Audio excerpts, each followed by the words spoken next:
हुकूमत फ़िलहाल तो आप लोगों को बार-बार दावत दे रही है कि आए बैठ के बात करें और फिर आप लोगों की जानिब से ज़ाहिर बात है कुछ शराइत रखी जाती हैं। आप लोग सर बज़ाहिर लगता है कि ख़ुद भी सोशल मीडिया के हसार में हैं, क्योंकि जिस तरह आप लोगों की सोशल मीडिया टीम काम करती है, बज़ाहिर लगता है कि आप लोग सोशल मीडिया को देखकर अपने रद्द-ए-अमल व फ़ैसले करते हैं, या फिर अगर ऐसे ही करते रहे तो फिर तो खान साहब बाहर नहीं आने वाले कभी भी। सबसे पहले आपका शुक्रिया। जहाँ तक मुज़ाकरात की बात है, तो प्राइम मिनिस्टर ने जो है फ्लोर पे खड़े होके तहरीक इंसाफ को एक बार फिर मुज़ाकरात की ऑफ़र की। इससे पहले आपको याद होगा कि स्पीकर कौमी असम्बली जो है वो बारहा ये ऑफ़र दे चुके हैं। वो अक्सर ये कहते हैं कि तहरीक इंसाफ जो है वो मेरा ऑफ़िस इस्तेमाल कर सकते हैं।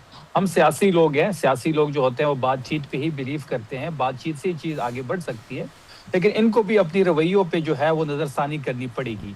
इस तरह नहीं हो सकता कि आप पाकिस्तान तहरीक इंसाफ को कोई पॉलिटिकल स्पेस ही नहीं दे रहे और फिर आप उनको ये भी कह रहे हैं कि आप मुज़ाकरात के लिए हमारे साथ बैठें। आपने देखा होगा कि पंजाब के बाई इलेक्शन हो या फिर जीपी का जो अभी इलेक्शन हुआ है, उसमें जो रवैया तहरीक इंसाफ के साथ था, उस रवैये के साथ हम इनके साथ मुज़ाकरात को आगे नहीं बढ़ सकते। बात बड़ी वाज़ेह है इकरा साहिबा कि हमने 3 से 4 दफ़ा मुज़ाकरात को लेके हम आगे बढ़े। बैरिस्टर गौहर साहब जो है वो चीज़ों को आगे लेके उन्होंने बढ़ाया, लेकिन वो डेडलॉक का शिकार हुआ। जहाँ तक सोशल मीडिया की आपने बात की, सोशल मीडिया तहरीक इंसाफ की ताकत है। आज अगर ये तहरीक ज़िंदा है तो सोशल मीडिया की वजह से ज़िंदा है, क्योंकि इलेक्ट्रॉनिक मीडिया पे, प्रिंट मीडिया में हमें तो ब्लैक आउट कर दिया गया था। 9 मई के बाद जो ज़ुल्म, जो जबर तहरीक इंसाफ के साथ हुआ, वो पाकिस्तान में किसी सियासी जमात के साथ नहीं हुआ, लेकिन सोशल मीडिया हमारी ताकत है और उसी ताकत की वजह से आज तहरीक इंसाफ इस मोड़ पे खड़ी है। सर लेकिन आपको महसूस होता है कि अली अमीन गड्डापुर साहब जब वज़ीर आला थे तो उनकी खान साहब से मुलाकातें हो भी जाती थी, उनके लिए जेल के दरवाजे खुल भी जाते थे। फिर सुहेल आफरीदी साहब आए और उनका दावा था कि वो एहतजाज के चैम्पियन है, तो अब मुलाकातें तो दूर, तो हालात ये हैं कि आपकी मुलाकातें बंद हैं, कोई मौसर एहतजाज नहीं हो पाया। और अडयाला जेल के बाहर भी जो चंद कारकुन होते हैं या उनकी बहनें होती हैं, आपको महसूस नहीं होता कि कहीं ना कहीं ये सुहेल आफरीदी साहब के दावों की नाकामी है? नहीं, देखिए सोहेल अफरीदी साहब तो जिस तरीके से तहरीक को आगे बढ़ा रहे हैं और उनके आने से इस तहरीक में एक नया मोमेंटम भी आपने देखा होगा। स्ट्रीट मूवमेंट की जब उनको जिम्मेदारी दी गई तो वो तारीखी लम्हात भी आपने देखे होंगे। वो एक नेशनल लीडर के तौर पे उभर रहा है। आज भी जो मैस मोबिलाइजेशन खैबर पख्तूनख्वा में हो रही है, इस तरह मैस मोबिलाइजेशन कभी खैबर पख्तूनख्वा की तारीख में नहीं हुई। इमरान खान साहब के बाद अगर इस कोई बड़े जलसे खैबर पख्तूनख्वा में कर रहा है, वो सोहेल अफरीदी है। आपने देखा होगा कि मतदान के जलसे में जगह कम पड़ गई। फिर मानसरा का जो हमारी आखिरी जलसा जो सोहेल अफरीदी साहब ने किया, वो भी एक बेहतरीन गैदरिंग थी। देखिए इस वक्त जो है अगर आप मुलाकात की बात करें या तहरीक की बात करें तो इख्तियार जो है वो महमूद खान अचकज़ई साहब के पास है। हमने ये मैसेज अंदर भिजवाया भी था कि अगर आप चाहते हैं कि हम इस्लामाबाद आए, आप चाहते हैं कि हम लॉन्ग मार्च करें, आप चाहते हैं हम 26 नंबर पे बैठें, तो हम उसके लिए और अफरीदी साहब बिल्कुल उसके लिए तैयार केपी हैं। में सर जलसे करते हैं, ऑब्वियसली केपी इज समथिंग, आप लोगों की टेरिटरी है, आप लोग वहाँ, आपकी हुकूमत है, वहाँ पे तो जलसे करना कोई आपके लिए इतनी मुश्किल बात नहीं है। बात तो तब है जब आप केपी से बाहर निकलें और जलसे करें। लेकिन आपको नहीं लगता कि पीटीआई सियासी बहरान का शिकार है? बिकॉज रिहाई से अब सिर्फ आप दरख्वास्तों पे आ गए हैं, वो भी सिर्फ मुलाकात की दरख्वास्त, तो ये तनज़्ज़ुली तो हुई है ना? देखिए इकरा साहिबा, एक बात आपको समझनी होगी कि आफरीदी साहब जो हैं वो खैबर पख्तूनख्वा के चीफ मिनिस्टर हैं।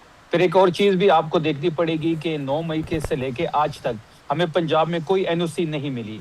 हमें सिर्फ एक संजानी के मैदान पे एक एनओसी मिली थी और एक लाहौर के एक कोने में एक एनओसी मिली थी, जिस तरीके से उस जलसे को ख़त्म कराया गया था। उसके अलावा तहरीक इंसाफ को कोई एनओसी नहीं मिली। जहाँ तक बड़े तहरीक की बात है या लॉन्ग मार्च की बात है या इस्लामाबाद कॉल की बात है, ये तमाम तर जिम्मेदारी जो है वो अचकज़ई साहब को इमरान खान साहब ने ही दी है और इमरान खान साहब हमारे लीडर है, वो जो भी फैसला करेंगे हम उसके पीछे खड़े होंगे। अचकज़ई साहब कुछ प्रैक्टिकल टर्म्स में कर भी रहे हैं या फिर आप लोग वैसे मुतमईन हैं अब तक जो उन्होंने किया खान साहब की रिहाई के लिए, या फिर कोई ऐसी फ्रूटफुल स्टेप्स उठाए, उन्होंने हुकूमत से जाके बात की, किसी ब्रेक थ्रू पर पहुंचे? वैसे ऐसी इतलात भी थी कि हुकूमत एग्री थी नौरीन नियाज़ी साहब की बानी से मुलाकात कराने पर, बट अलीमा खान साहिबा के प्रेशर में उन्होंने, आप लोगों ने इस ऑफर को रद्द किया।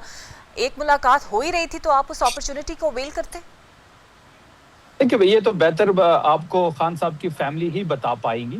जहाँ तक महमूद खान अचकज़ई साहब की बात है, तो महमूद खान अचकज़ई साहब जो है वो इमरान खान साहब के नॉमिनेट करदा लीडर ऑफ अपोजिशन है और इस लीडर ऑफ अपोजिशन की नोटिफिकेशन के लिए हमने 5 महीने इंतजार किया।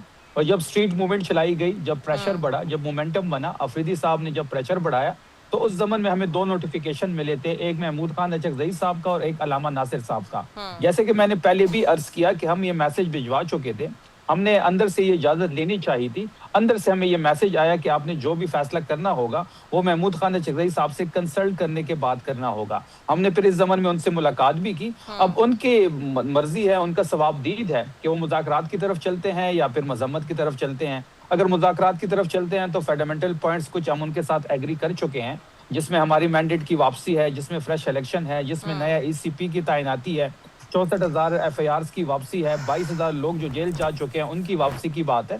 तो ये तमाम सारी चीज़ें ऑन बोर्ड है, वो जो भी फैसला करेंगे तहरीक इंसाफ उनके पुष्ट पे खड़ी होगी। और आप लोगों ने पहले बजट पेश करने से पहले मुलाकात की शर्त रखी, फिर 3 माह का बजट आपने कहा पेश करेंगे, फिर आपने कहा कि हम वफाक से किए गए वादे और इजाफी फ़ंड्स तब तक नहीं देंगे जब तक मुलाकात नहीं होगी। सो अगर आप लोग ये शर्त रखते भी हैं तो फिर क्या फ़र्क पड़ता है, कानूनी पेचीदगियाँ हो सकता है आड़े आ जाएँ और वफाक वो फ़ंड्स आपको देने से पहले ही काट लें, तो फिर आप लोग क्या करेंगे? देखिए, पहली बात ये है कि बजट के लिए सीएम अफरीदी साहब मिलना चाहते थे और दोनों का ये बुनियादी हक था, सीएम साहब का भी और इमरान खान साहब का भी। लेकिन बदकिस्मती से जो पिटीशन हमने वहाँ पे जमा की और पिटीशन को जो बेंच जिसने सुनना था वही टूट गया और मुलाकात हमारी नहीं हो सकी। अफरीदी साहब जो है वो एसेंशियली तौर पे 3 महीने का बजट पेश करना चाहते थे, उनकी ज़ाती ख्वाहिश थी। फिर कानूनी टीम से मशावरत हुई, कानूनी माहिरीन से राब्ता किया गया, उनसे मशवरा किया गया। कुछ कानूनी पेचीदगियों की वजह से 3 महीने का बजट हम पेश नहीं कर सके। फिर ये फैसला जो है पार्टी के सामने रखा गया और फिर पार्टी ने, पॉलिटिकल कमेटी ने ये फैसला लिया कि आप 1 साल का बजट पेश करें, जो इस वक्त पेश हो चुका है। जहाँ तक आप ग्रांट की बात कर रहे हैं तो उसके मुतालिक हम बड़े क्लियर हैं। डे 1 से जो हमारा स्टांस है कि जब तक इमरान खान साहब से मुलाकात नहीं होती, हम किसी किस्म का कोई ग्रांट फेडरल हुकूमत को नहीं देंगे। 175 अरब रुपए की ग्रांट की ये बात हो रही है, ये बहुत बड़ा फैसला है, ये अफरीदी साहब अकेले नहीं ले सकते। हम चाहते हैं कि हम इमरान खान साहब के सामने ये सिचुएशन रखिए, फिर इमरान खान साहब की मर्जी है। अगर वो हामी भरते हैं तो 100 बिस्मिल्लाह, अगर वो नफी करते हैं तो किसी सूरत हम ये ग्रांट नहीं देंगे। एक आखिरी सवाल सर ये भी बता दीजिए। जहाँ तक आपने कटौती की बात की तो कानूनी तौर पे और आईनी तौर पे हुकूमत जो है, जो फेडरल हुकूमत होती है, वो पैसे पहले ट्रांसफर करते हैं सूबों को, फिर जिस सूबे ने उनके साथ अंडरस्टैंडिंग हुई होती है तो वो फिर दोबारा ग्रांट की सूरत में पैसे वापस भिजवाती है फेडरल हुकूमत।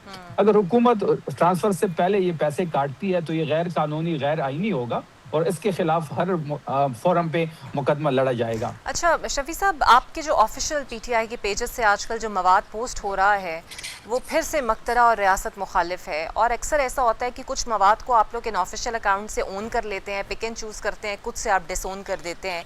सो कौन लोग हैं जो पोस्ट करते हैं, कौन सी टीम है जो पोस्ट करती है और आप लोगों से कंसल्ट होता है, या फिर आप लोग वाकई इस मवाद को ओन कर रहे हैं? देखिए, पहली बात यह है कि बतौर हुकूमत अगर मैं बात करूं तो हमसे तो कोई कंसल्टेशन नहीं होती।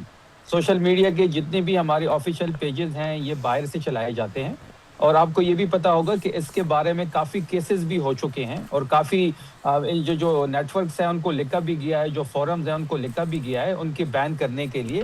देखिए, जो इमरान खान साहब का ऑफिशियल अकाउंट है, जो तहरीक इंसाफ का ऑफिशियल अकाउंट है, उसको तो तहरीक इंसाफ का हर वर्कर ऑन करता है और हम भी उसको ऑन करते हैं। लेकिन ये जिस किस्म की पोस्टों की आप बात कर रहे हैं इसके बारे में हमसे कोई कंसल्टेशन नहीं की जाती। बिल्कुल।